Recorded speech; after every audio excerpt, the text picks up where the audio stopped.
এখন আমরা যাব সামান্তরিকে। কি যাব? সামান্তরিক। তো দেখি সামান্তরিকটা দেখি। বিপরীত বাহুগুলো সমান, হ্যাঁ, কিন্তু কোণ অসমকোণ, তার মানে এটা সামান্তরিক।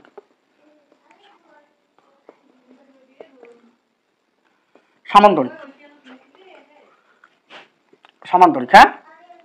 তো এর ক্ষেত্রফলটা যদি আমরা বলি, ক্ষেত্রফল এই যে ভূমির পরিমাপ, তার মানে ভূমি ইন্টু উচ্চতা, এই যে উচ্চতাটা, উচ্চতা, ভূমি ইন্টু উচ্চতা, তাহলে ভূমি ইন্টু উচ্চতা বর্গ একক। তার মানে সামান্তরিকের ক্ষেত্রফল হচ্ছে, সামান্তরিকের ক্ষেত্রফল ভূমি ইন্টু উচ্চতা বর্গ একক। তো আরেক ধরনের সামান্তরিকের ক্ষেত্রফল আছে, আরেকটা সামান্তরিকের ক্ষেত্রফল আছে আপনাদের এই বইয়ে। তো সেটা হচ্ছে একটা কর্ণ থাকবে, কি থাকবে? কর্ণ থাকবে, একটি কর্ণ থাকবে, আর অপর কৌণিক বিন্দু হতে, অপর কৌণিক বিন্দু হতে, কৌণিক বিন্দু হতে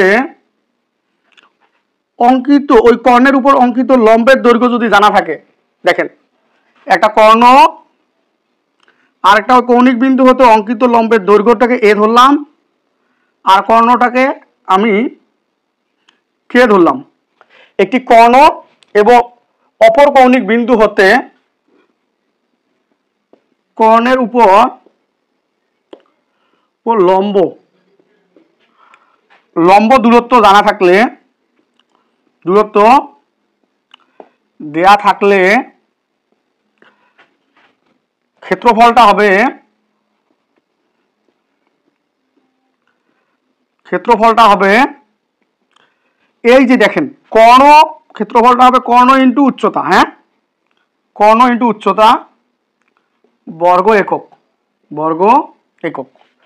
এই যে একটা কর্ণ দেওয়া থাকে আর অপর কৌণিক বিন্দু হতে কর্ণের উপর অঙ্কিত লম্বের দৈর্ঘ্যটা যদি জানা থাকে, তাহলে কর্ণ ইন্টু উচ্চতা গুণ করে দিলে আমাদের ক্ষেত্র, এই সামান্তরিকের ক্ষেত্রফলটা আমরা পেয়ে যাবো। তার মানে দুই ভাবে সামান্তরিকের ক্ষেত্রফল বের করা যায়।